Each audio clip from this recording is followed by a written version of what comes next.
Hi, welcome to an Ask Nancy segment. So how do you get to be on an Ask Nancy segment? You post a question on the YouTube channel. Now, lots of the questions I try to just answer, with typed words, but sometimes it needs a little bit more explanation. So this was a question from Ellen in the Netherlands. I seem to have a lot of viewers in the Netherlands, and maybe it's because my last name is Rolfsema, but thank you very much for watching. So Ellen's question is, how does she get all the bulk of the quilt into her machine for quilting? So this is going to be just a little representation of that. Keep in mind, on our YouTube channel in episodes 206, 207, and 207.5, there's a whole lot of free motion quilting. I talked to you about different machines, different threads, different designs, a lot of different things for free motion quilting. So check those out on the YouTube channel. But for Ellen's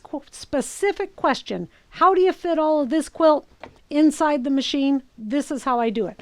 Keep in mind, this is a FAF 5.0 machine. It has about 9.5 inches from the needle to the back here of the throat. The smaller machines are going to be about here.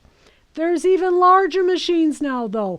Soon I will be purchasing my very own FAF icon, which is just the most amazing thing I've ever seen.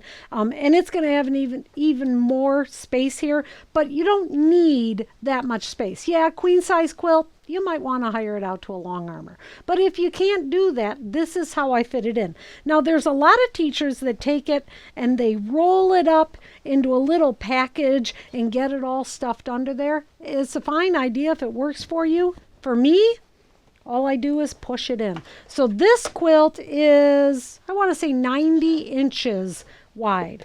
I'm going to take and just start shoving it under. Farther, farther, farther. So this is a 90-inch long quilt.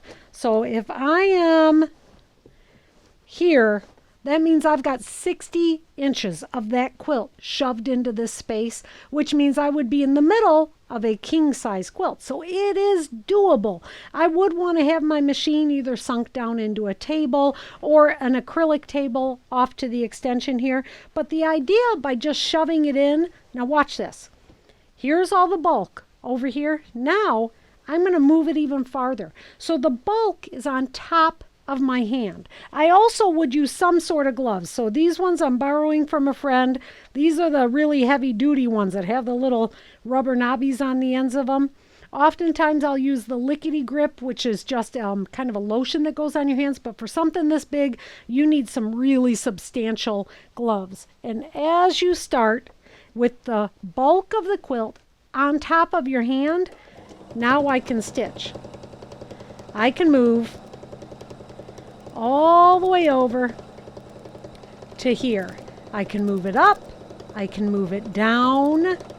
So it does work. And I've still got that much space. So even with a smaller machine, this would be here, but I still would have this much space. So Ellen, that is how I fit the bulk of the quilt under the sewing machine. I hope that helps.